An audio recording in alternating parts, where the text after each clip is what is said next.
Le Canard enchaîné, qui publie un article hallucinant. Jordan Bardella, en pleine récidive à Bruxelles, quelques jours à peine avant la condamnation de Marine Le Pen et de cadres du Rassemblement national dans une affaire similaire, l'eurodéputé s'acharnait à vouloir faire salarier par le Parlement européen son chef de cabinet, François Paradol, mais Bruxelles refuse de laisser passer ce risque d'irrégularité. Il n'existe aucun risque de récidive au RN, cette fameuse récidive qui motive l'exécution provisoire des 5 ans d'inéligibilité à laquelle a été condamnée la semaine dernière Marine Le Pen dans l'affaire des assistants parlementaires européens. La justice française a tort de craindre le contraire, c'est pas du tout le genre de la maison. La preuve avec Jordan Bardella qui, depuis son élection comme député européen il y a 9 mois, et malgré les courriers lui rappelant expressément la loi, s'entête à vouloir faire prendre en charge par Bruxelles son assistant parlementaire François Paradol, qui n'est autre que son chef de cabinet à Paris. Ce qui, évidemment, est totalement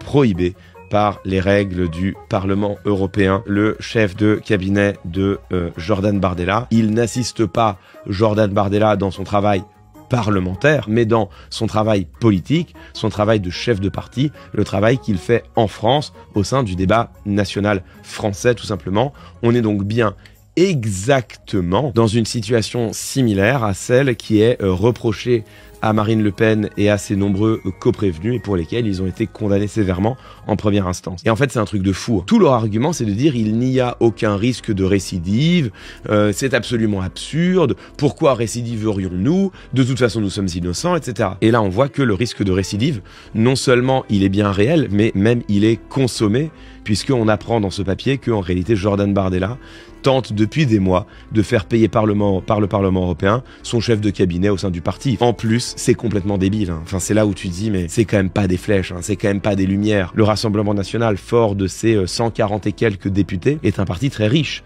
Quand tu as un parti très riche, peut-être que tu peux te dire que rémunérer le chef de cabinet du président sur les fonds du parti lui-même, c'est pas une mauvaise idée. On a peut-être le budget pour, peut-être qu'on peut se permettre de mettre un peu à la caisse, voilà, de mettre un peu sur la table pour juste payer les gens, tu vois, avec qui on travaille et dont on a besoin. Eux, vraiment, jusqu'au bout, ils siphonneront la caisse, mais jusqu'au dernier euro, jusqu'à ce qu'ils soient tous en tôle, en prison, inéligibles et incapables de détourner de l'argent public. Ils siphonneront ou tenteront de siphonner les crédits européens au mépris d'une part de l'éthique et de la probité et d'autre part au mépris du bon sens et de l'intelligence. Enfin, je veux dire, vraiment, de la part de Jordan Bardella, c'est d'une imprudence et donc d'une bêtise confondante, me semble-t-il. Facho et radin, ça sonne bien.